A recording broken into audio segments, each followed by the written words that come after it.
لا كانت قسوة كمان من كل حاجة بقى.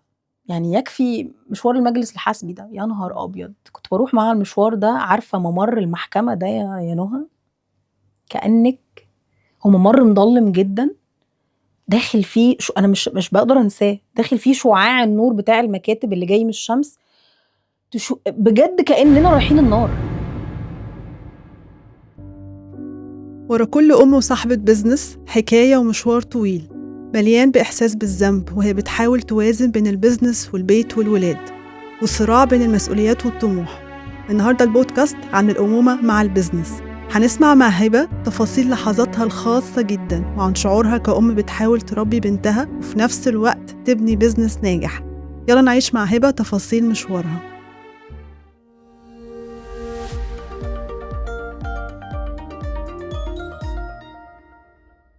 يا أهلا يا هبة. اهلا، ازيك يا نهى؟ الحمد لله. هبة، الحمد لله. تحبي تعرفي نفسك ازاي؟ عندك وقت؟ بصي، انا هجيبها من الاول للاخر.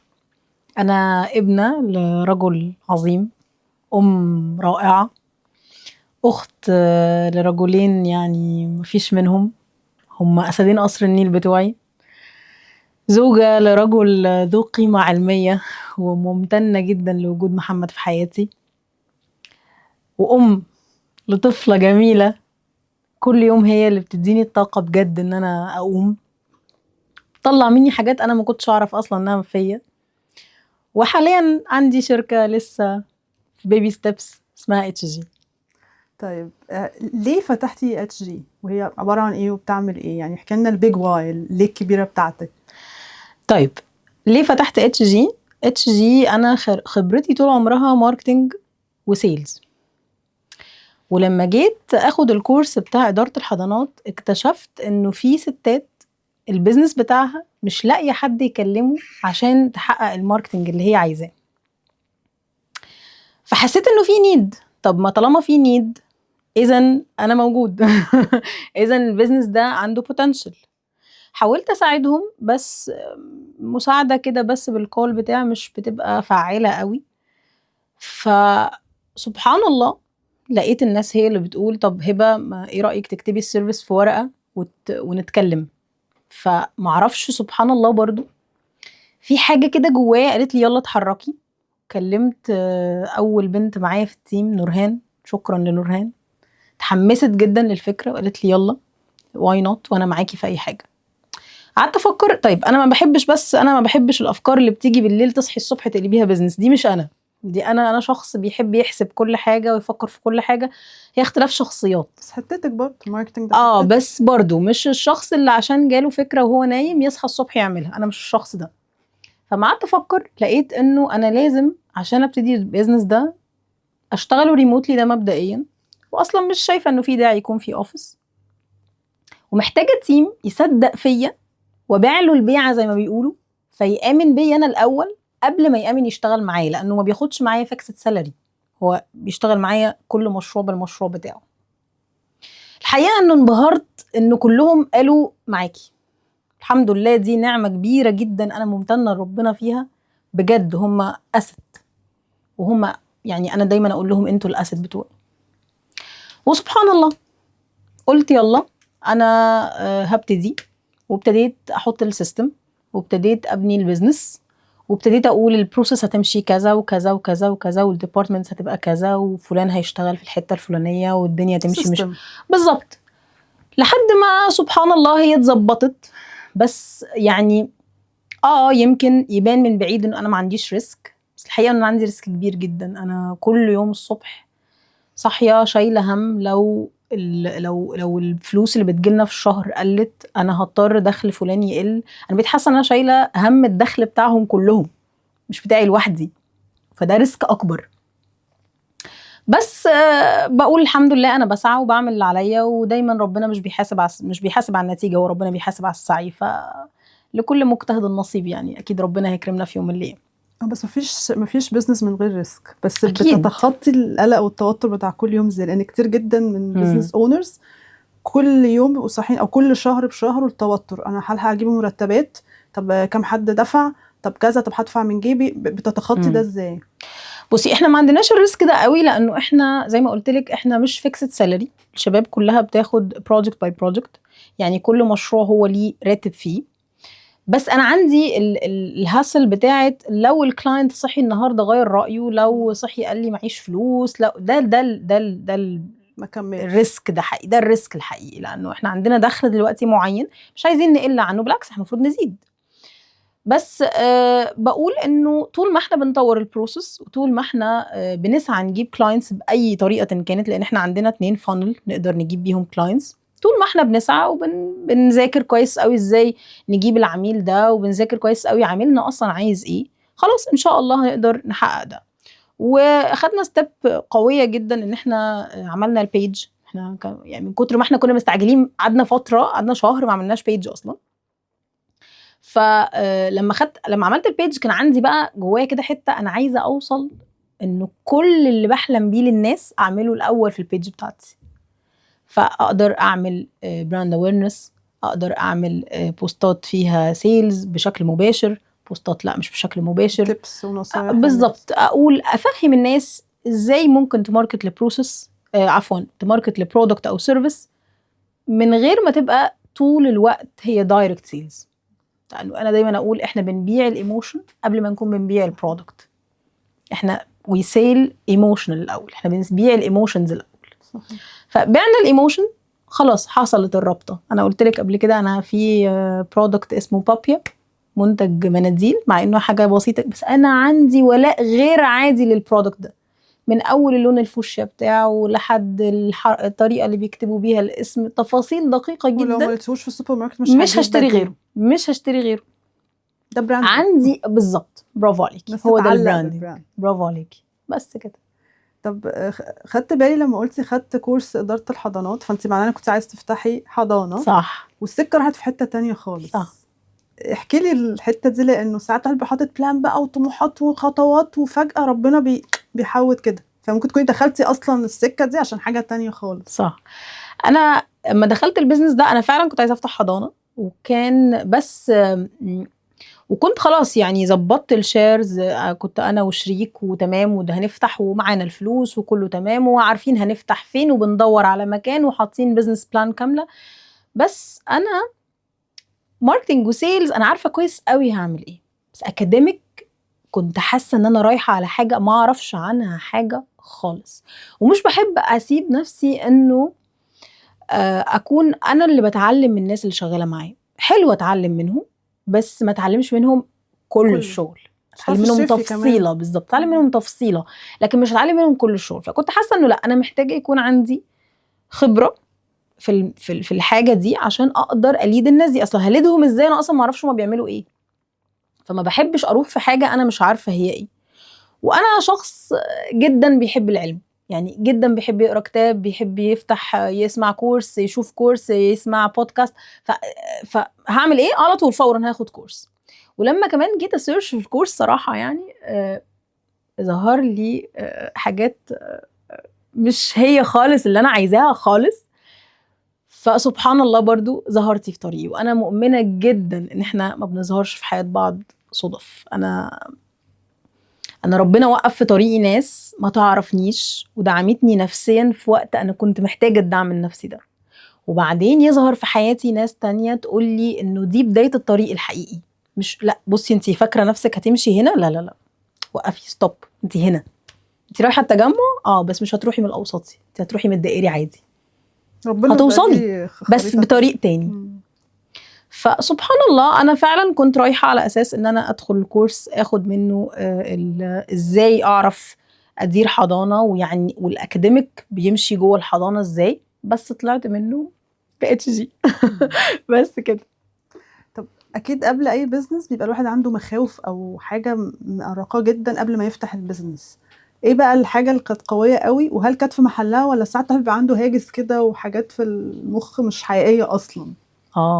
كان عندي طبعا مخاوف كتير جدا. مخاوف هتعملي ايه مختلف، مخاوف ماركتنج ايجنسي، يا نهار ابيض ده في 60 ماركتنج ايجنسي يا بنتي، انتي بتتكلمي في ايه الجديد؟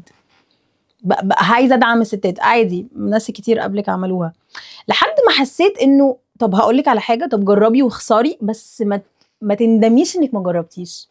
يعني ايه اللي هيحصل؟ جوزي نفسه قال لي كده، هبه ايه اللي هيحصل؟ هتخسري فلوس؟ هل هطردك من البيت لو خسرتي فلوس؟ قلت له لا.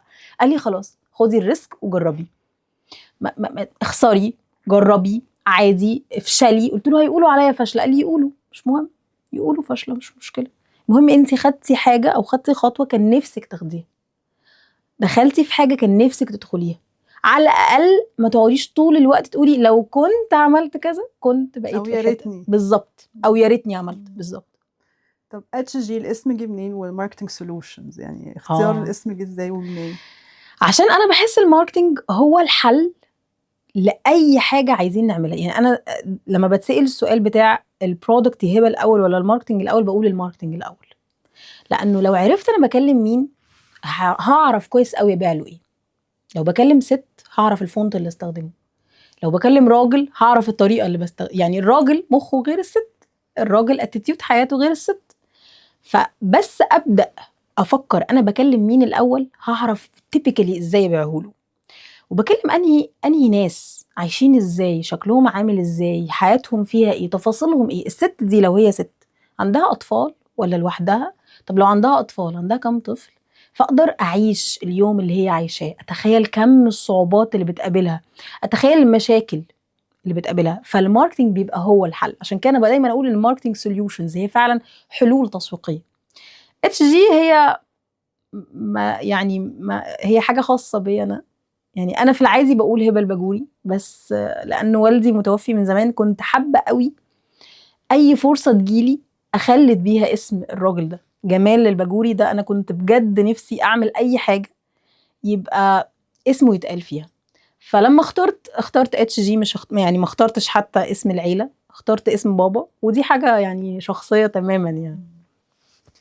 طب هسألك سؤال في البيزنس له علاقة بالماركتينج، وان احنا بقى فتحنا في القصة دي، ولان بسمع كتير جدا جدا صحاب البيزنس يقولك ايه، انا لو معايا فلوس يبقى هحطها في البيزنس كاستثمار، مش هدفع فلوس في الماركتينج عشان البيزنس اولى. فايه رأيك في القصة دي؟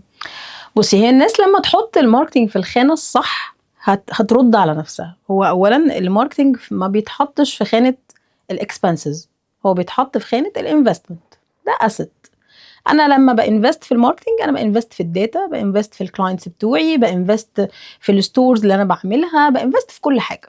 فهو انفستمنت، دفعت فلوس وما جبتش منها حاجات بس كسبت منها داتا، كسبت على اللونج ران.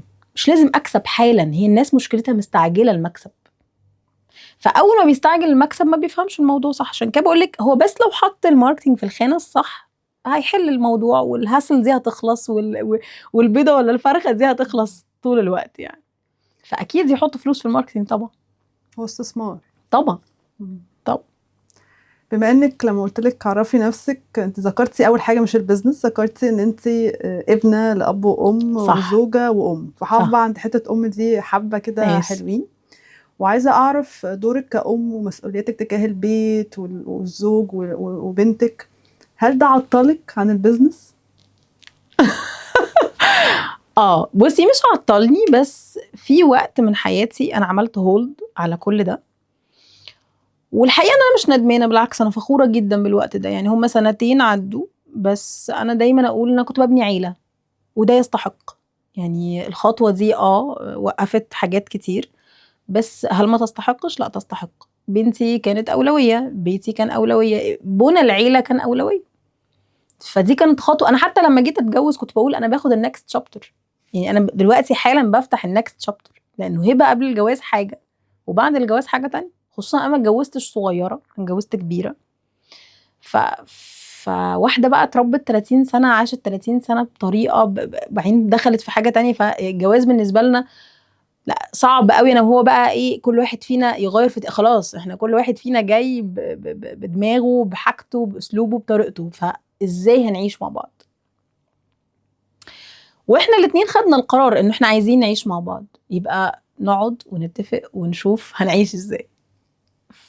فلا انا شايفه انه يمكن عطلتني شويه، بس مش ندمانه خالص على السنتين او ال3 سنين اللي فاتوا. خالص. وربنا دايما بيختار التوقيت المناسب والصح صح ليك. صح يمكن صح كنت فتحتي الشركة قبل كده ما يبقاش زي دلوقتي، زي ما قلت بهبة بخبراتها، صح علاقتك كأم نفسها ممكن هتفيدك أكيد في الشركة ده كده بتاعتك. كده يعني.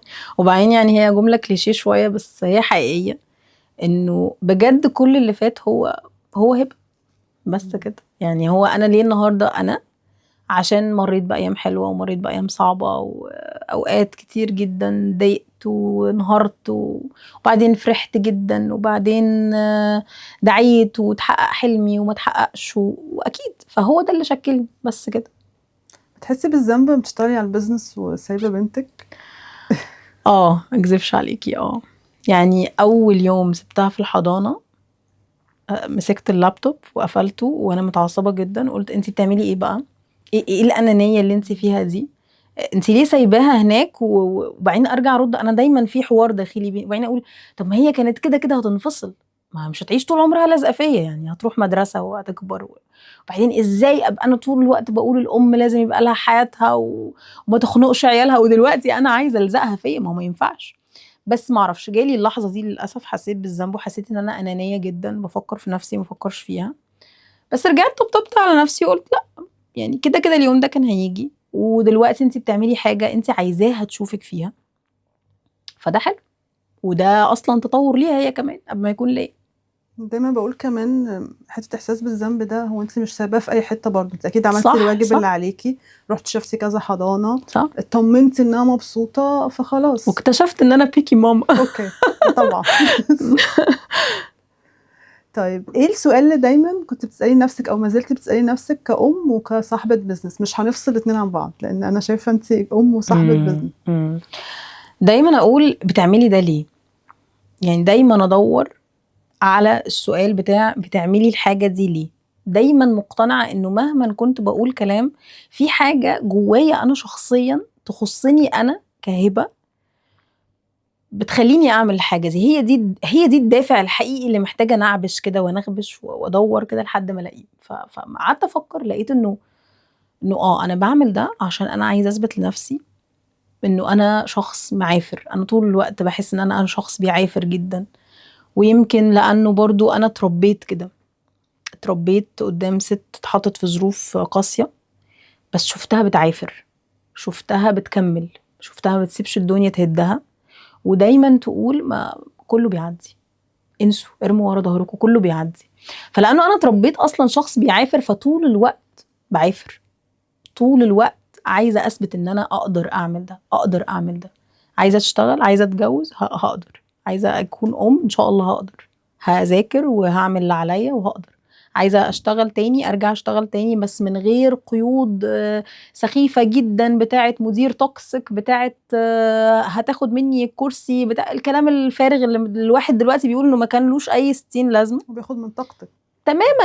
انا والله بقى ما بقعد افتكر الايام دي بقول هي الناس دي كانت بتعمل كده ليه؟ في بجد في ايه؟ ما بفهمهمش. بس لولا الحاجات دي انت هتاخدي بالك قوي لما بقيتي اونر دلوقتي. صح صح يعني هتفرق قوي. يعني دلوقتي انا دايما اشتغل على الهيلثي انفايرمنت، اول حاجه بنشتغل عليها هي الهيلثي انفايرمنت. انا مش عايزه اتنين ينافسوا مع بعض وواحده تكلمني عشان تشتكي لي من التانية لا لا لا لا، الجو ده سام جدا، ما بيطلعش شغل، بيضيع وقت، بيضيع فلوس، وضيعت وقت يعني ضيعت فلوس.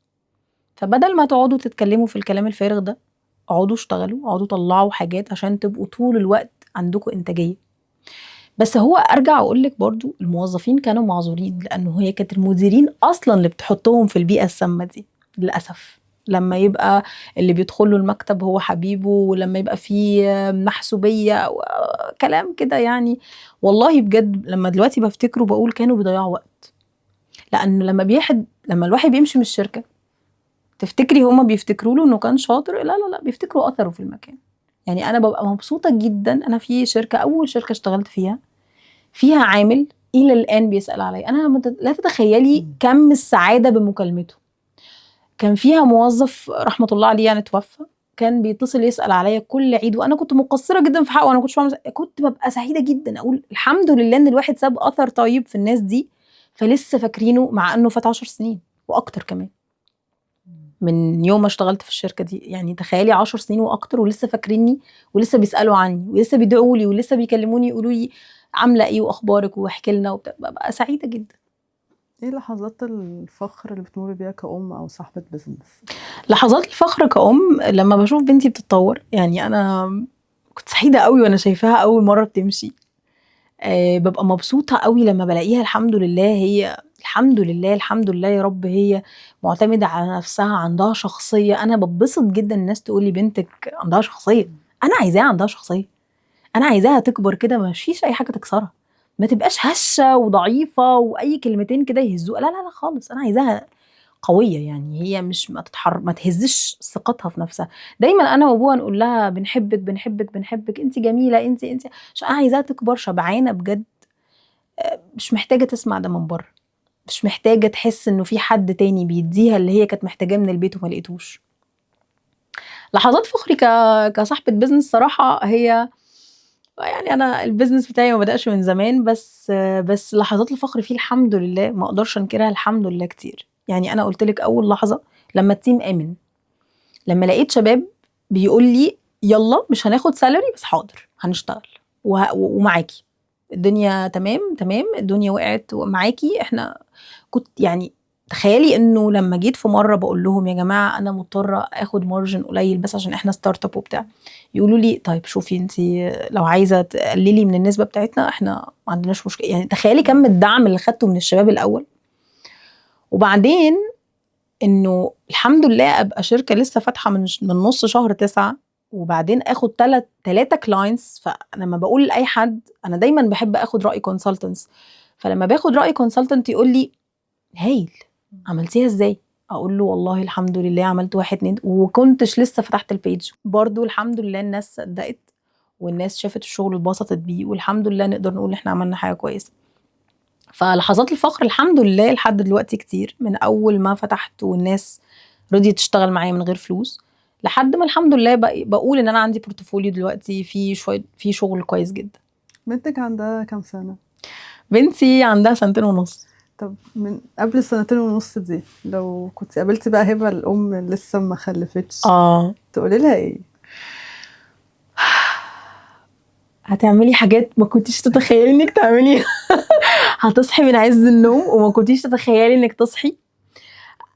لا، هبة قبل بنتي حاجة وبعد بنتي حاجة تانية. انا ما كنتش اتخيل، ما كانش حد يجرؤ اصلا يصحيني في نص الليل. سبحان الله ربنا اداني الطاقة اللي تخليني قادرة اقوم في نص الليل عشان هي محتاجة حاجة معينة. ودي طاقة انا بجد معرفش بجيبها منين، بس هو ربنا اللي طالما حطك في الحاجة دي عارف فعلا ان انت قادرة عليها. الصبر، انا شخص اصلا يعني بصي عارفة ال5 دقايق اللي بتبقي مستنية فيهم حد يعدي عليكي دول بيعدوا عليا 5 سنين. لكن أن تتخيلي بقى تصبري على بيبي وتتحملي وتسمعي صوت عياط. أنا كان أخويا يقول لي أنا عندي أنا ومرات أخويا عندنا ولاد تقريبا قد بعض، فكان أخويا يقول إحنا انتوا إزاي بتستحملوا العياط ده ومش عارف إيه. فردينا عليه إحنا الاتنين قلنا له ما هو لولا كده، لولا إحنا هنصبر هنفضل طول الوقت نشخط فيهم، واحنا مش عايزين نطلع عيال متدمره نفسيا عشان ماما مش قادره تصبر. لانه لو ماما مش قادره تصبر ما كانتش خلفت بقى، ما تخلفش احسن. اشكرك عشان دايما بقول للامهات والابهات يعني ليه دايما لما بنروح انترفيو او شغل مهم او امتحان بنتحضر له كويس قوي. لما بنكون اب وام ودورنا ده من اهم الادوار في حياه اولادنا اول 6 سنين اللي هتشكلهم كبني ادمين اصلا، ليه مش بنستعد ونذاكر لده؟ الامومه طبعا ربنا حاططها فينا وكل الحاجات دي، بس لا هم الولاد دول يستاهلوا نذاكر لهم ونستعد لهم في الفتره دي. صح. طب من 5 سنين بقى تقولي ايه الهبه البيزنس اونر؟ هقولها جمدي قلبك، لانه اللي انت عايزاه بجد هيحصل، وما تخافيش، ويلا خدي الخطوه وصدقي في نفسك، وصدقي ان انت تقدري تعملي حاجات كتير، لان انت من كتر ما انت شايفه نفسك بتعرفي تعمليها نسيتي ان الحاجات دي في ناس تانية ما بتعرفش تعملها.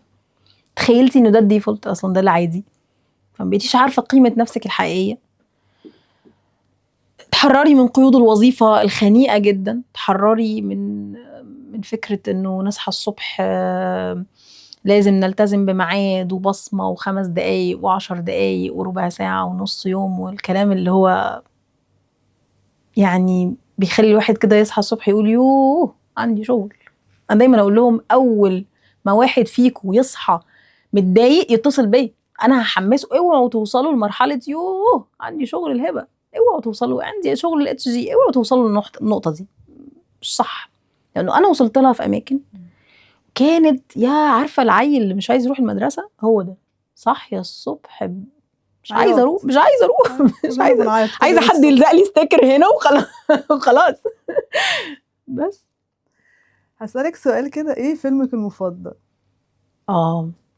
فيلمي المفضل أرض الخوف، فيلم لأحمد زكي. طبعا. انت عارفه انه كتير بيقولوا انه افلامنا المفضله بترفلكت حاجات عن حياتنا، وأرض الخوف ده فيلم عميق قوي. دي حقيقة. لايرز، حاجات ليها علاقه بعلاقتنا بنفسنا، علاقتنا بربنا، الوجود، يعني بنسميها حتى السينما الوجدانيه يعني. غير انها قصه صح. فيها حاجات كتير وصراعات داخليه وانسانيه رهيبه فلا الفيلم ده عميق قوي. الفيلم المفضل بيرفلكت حاجه جواكي. هو فعلا أرض الخوف كان لامس حاجه جوايا انا. هو احمد زكي طول الفيلم بيدور على نفسه وبيسال نفسه سؤال، انا اللي انا بعمله ده صح ولا غلط؟ والحقيقه ان هو ده كان السؤال اللي انا طول الوقت بساله نفسي، هو انت في المكان الصح ولا انت في المكان الغلط؟ انت بتعملي الحاجه الصح ولا انت بتعملي الحاجه الغلط؟ انت ماشيه صح في الطريق الصح ولا الطريق الغلط؟ انت عكس التيار كده عشان عند وخلاص، ولا انت عندك وجهه نظر؟ فأرض الخوف لما عرفت كمان الموضوع ده حسيت انه لا، ده انت محتاجه تسالي نفسك اسئله كتير جدا. انت فعلا محتاجه تسالي نفسك الاسئله دي. وعايزه اقول لك انه الموسيقى بتاعته فضلت التراك المفضل ليا لحد الان تقريبا. خطير. يعني لدرجه انه انا عرفت التيمه بتاعت راجح داوود، بقيت اسمعه واعرفه من بعيد. دلوقتي انا بقول عليه انه الراجل ده شاطر، عرف فعلا يخلي لنفسه كده ثيم. خلاص انا هسمع ده من بعيد هقول ده راجح داوود. بقيت اقول لجوزي نتفرج على فيلم بتاع اقول له ده راجح داوود، يسيرش يقول لي عرفتي ازاي؟ اقول له خلاص انا حفظته من كتر ما انا بحبه، حفظته. ملمس معاكي جدا جدا. هو الفيلم ده فعلا زي ما انتي قلتي هو فيلم عميق جدا، وبرضو هو فعلا يعني اللاير بتاعت علاقتنا بربنا. انا بحمد ربنا جدا انه انا في وقت كنت متضايقه. في اللحظه دي فعلا ادركت معنى لا حول ولا قوه الا بالله. يعني دايما اقولها كده بس مش متدبره المعنى، مش عارفه يعني ايه اصلا، او مش حاسه، مش لامس قلبي. بس في اليوم ده حسيت لانه احنا بنعمل ايه. وده اللي جمد قلبي بعد كده احضر غسل. ده اللي جمد قلبي بعد كده لما احضر الغسل اقول يا نهار ابيض، احنا يعني لا قيمه لنا في بالظبط، ملناش اي لازمه يعني. فعلاقتي بربنا ساعتها قويت قوي. انه ارمي كل انت شايله هموم الدنيا ليه؟ شايله هم بكره طول الوقت ليه؟ لا، ارمي حمولك على ربنا وهو كفيل ان هو يشوف مين زعل مين ويجيب له حقه في الدنيا قبل ما يكون في الآخرة، عشان هو عارف ان هو كبني آدم محتاج يحس ده وقادر يكافئك على السعي. انا في حاجات ما بتحصل لي دلوقتي بقول انا في يوم من الايام ساعدت ناس، فالحمد لله ربنا حط في طريقي ناس ما بتعرفنيش بتساعدني. هل ده عشان هم عايزين يساعدوني؟ لا لا لا، هو تدبير من عند ربنا. هو سخر لك الخلق بقى، هو سخر لك فلان في الوقت الفلاني، فلان في الوقت الفلاني، عشان انت عملتي كتير، انت رصيدك كبير. بس طبعا مش بنحس بده وبنصدقه غير بعد فتره. طبعا يعني ما عشان كده الواحد لازم طول الوقت يعدي كده على اللي فات، يقرا الحكمه، يبص لنفسه، هل انا بتطور ولا ما بتطورش؟ هل انا بنضج ولا ما بنضجش؟ قيمه الدنيا عندي بتقل ولا لسه كبيره وشايفها قد يعني. كنت الاول في العشرينات شايفه الدنيا قد كده، دلوقتي لا، انا شايفاها قد كده، شايفاها صغيره قوي. ودلوقتي كمان انا عايزه اقولك انا وصلت لمرحله انه انت عارفه هوا النفس بقى، فهوايا يجيب لي حاجه معينه ارجع اقول عيب، انت بتعملي ايه؟ هنخيب. عارفه بقول لجوزي حتى هنخيب بقى ولا ايه؟ فيضحك يعني. فبجد والله انا بقيت اقول لا، مش مستاهله ان الواحد يخسر علاقته بربنا اللي هو بجد اقوى من البشر كله. مش عايزين البشر اصلا في حاجه. بما اننا كنا بنتكلم على ارض الخوف، يعني اكيد كل حد بيبقى عنده حد كده في حياته اثر فيه بشكل ما، او ممكن وجعه وأثر فيه في نفس الوقت. مين البطل اللي عمل ده في حياتك؟ بصي، القصة دي بدأت وانا عندي 10 سنين. صحينا في يوم، بابا لسه جاي من السفر، كل واحد خد طريقه في يومه عادي، بس رجعنا الإسعاف ماشي بيقول خلاص الله يرحمه. وانا عندي 10 سنين مش فاهمة يعني ايه موت اصلا، يعني ايه حد هيمشي ومش جاي تاني، يعني مش فاهماها يعني. وانا ابويا ما كانش الراجل اللي بيجي جايب الرزالة معاه عارفة الاب اللي هو اللي بيقولوا الحمد لله مشي، لا. بابا على قد ما كان بيسافر وبيجي، بس كان دايما حريص على انه جاي جايب الفرحة، جاي جايب الهدايا والخروج والفسح والايام الحلوة واشوف ماما سعيدة واشوف البيت لذيذ وماما بتعمل اكل في فرحة. فلما مات دي كانت صدمة كبيرة جدا واكبر جدا من سني. عياط في كل المكان، انا المشهد مش بنساه يعني، عياط في كل حتة. الجار جاي ياخدنا عشان ينقذنا من العياط الكتير. بنصلي واحنا بنعيط، مش فاهمين اصلا ايه اللي بيحصل. ماما بتعيط منهارة. بس هنا بقى سبحان الله انا شفت امي هي بطلة حياتي. امي ست اتعرضت لظروف انا بقول لو اتعرضت لها هبقى اضعف منها 100 مرة. ابوها وجوزها 33 سنة، عندها 3 اطفال. ابوها وجوزها فرقوا، عندها 33 سنة، عندها 3 اطفال. متخيلة كم الصعوبة اللي عدت عليها في سنة واحدة. حزنت وزعلت، بس شفت ماما لا يلا نطلع، يلا في 3 ولاد ما ينفعش يفضلوا عايشين في البيئة دي، يلا نعوض الدروب المادي اللي حصل. فكانت في اجازة نزلت الشغل تاني، يلا شوف ازاي هحميكوا من الدنيا لانه الدنيا قاسية، ازاي هربيكوا، انا دلوقتي بقيت الاب والام وازاي اعمل البالانس ده. وبعدين القسوة اللي ماما شافتها ما كانتش بس قسوة دروب مادي ولا قسوة شغل، لا لا لا، ولا قسوة انها بقت سنجل ماذر، يعني بقت ام لوحدها بتربي 3 اطفال وهي صغيرة في السن كمان. لا لا لا، كانت قسوة كمان من كل حاجة بقى. يعني يكفي مشوار المجلس الحسبي ده، يا نهار ابيض كنت بروح معاها المشوار ده. عارفة ممر المحكمة ده يا نهى، كأنك هو ممر مظلم جدا، داخل فيه انا مش بقدر انساه، داخل فيه شعاع النور بتاع المكاتب اللي جاي من الشمس. بجد كأننا رايحين النار كأننا ماشيين دلوقتي على الصراط المستقيم هنقع. مشوار كان يقبض القلب، مشوار المحكمة ده مشوار سيء جدا. تشوفي بقى الموظفة ماشي، انا دلوقتي بعد ما كبرت بقول الموظفة كانت بتشوف شغلها، هي الله يعينها بتشوف برضو قصص صعبة، بس احنا كان الموضوع لنا صعب وعلى ماما صعب. يعني ايه رايحة عاملة قصة عشان خاطر تسحب فلوس، عشان هي عايزة تصرف، عايزة تودينا مدارس، عايزة تجيب لنا احتياجاتنا.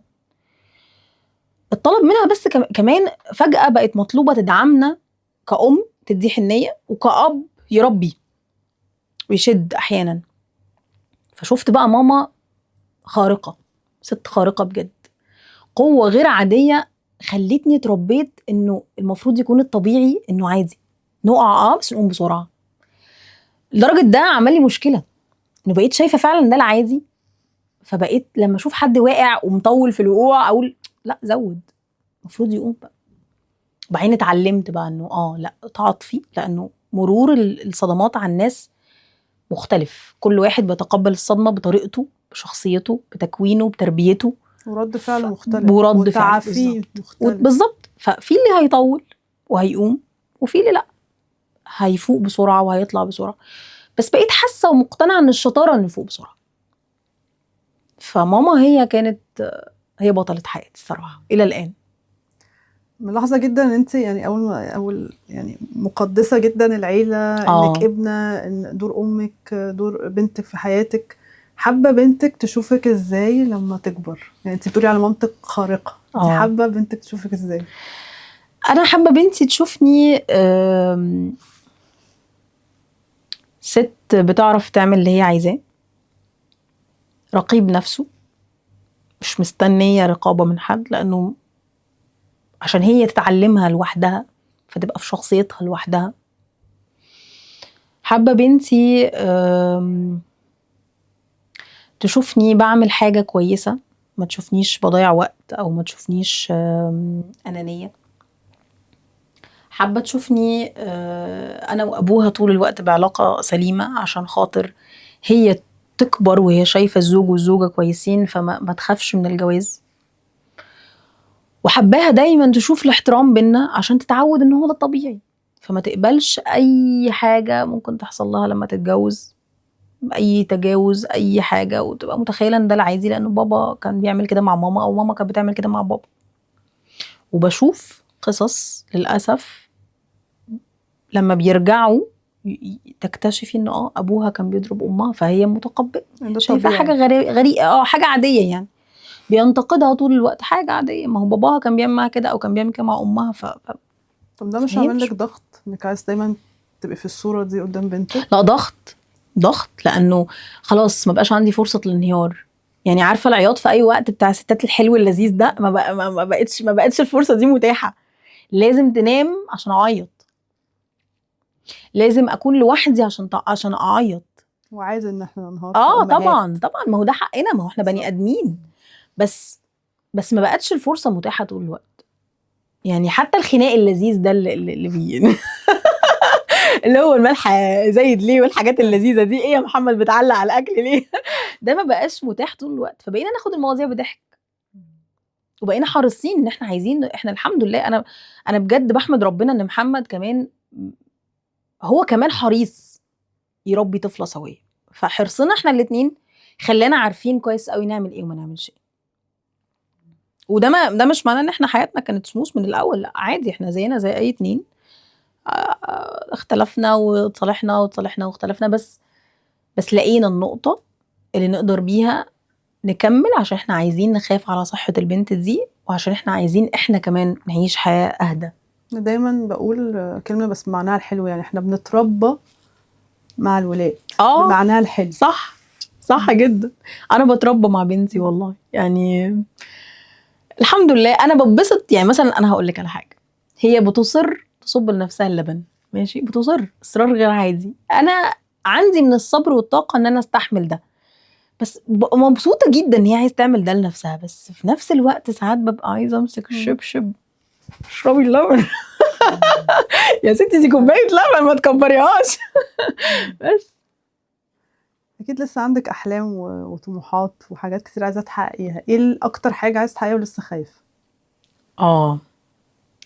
اكتر حاجة لسه عايزة احقق، بصي صراحة انا كان عندي حلم اني افتح فاشن براند، وبعدين اتأجل لظروف كتير تخص البيزنس يعني، بس حاسة انه لسه الحلم لسه موجود، لسه الباشن بتاع الفاشن ده، وانك تختاري ديزاينز وتقعدي مع ديزاينرز وتختاروا الوان وتفاصيل دقيقة جدا في الشغلانة دي، ممتعة ومرهقة بس ممتعة. وتقعدي بقى تفكري في فاشن شو، ولا هنعمل ايه وهنصور ازاي وناخد فوتوشوتس وبتاع وندور على موديل، كل تفاصيل الشغلانة دي انا بحبها، وبحس انه انا لسه بحلم بالحلم ده، فحاسة انه يمكن يكون ده ستيب ممكن اخده بلس الحضانة. طيب انا قدرتي مع بنتي خلتني حاسة انه انا كنت فاكرة نفسي شخص مش بيعرف يتعامل مع الاطفال، لا انتي عندك شغف بالاطفال وعندك صبر على الاطفال، وتقدري تتحملي مسؤولية، لان هي مسؤولية وريسك كبير جدا ان انا اتحمل مستقبل اطفال زي دول في رقبتي، يعني في مكاني. فحاسه انه يمكن هم دول الحلمين اللي لسه ما خدتهمش. هتعمليهم ان شاء الله، وربنا يختار التوقيت يا رب. الصح. ايه اكتر ايموجي بتستخدميه على الجروب بتاع الشغل عندك؟ يلا بينا عارفه المسلسل ده يلا بينا. تقولي ايه بقى الناس عندها حلم مشروع وقلقانه وخايفه، تقولي لهم ايه؟ اقول لهم ما تخافوش، جربوا، افشلوا وتعلموا من الفشل، واطلعوا جربوا تاني وافشلوا وتعلموا من الفشل، ورجعوا جربوا تالت، وان شاء الله مفيش استحاله هتجرب كل المرات دي مش هتظبط في ولا مره، فهتظبط وربنا هيكرمكم. واسعوا، ودايما حط قدامك انه ربنا ما بيحاسبناش على النتائج، ربنا بيحاسبنا على السعي. فلو حطينا بس الفكره دي في دماغنا هنلاقي نفسنا كل يوم بنشتغل ومش مستنيين النتيجه، وربنا عارف امتى هيديك النتيجه، دلوقتي او السنه الجايه او بعدين، لانه هو عارف وادرى مننا بكتير قوي. احنا اقل بكتير ان احنا ندرك ايه الوقت الصح.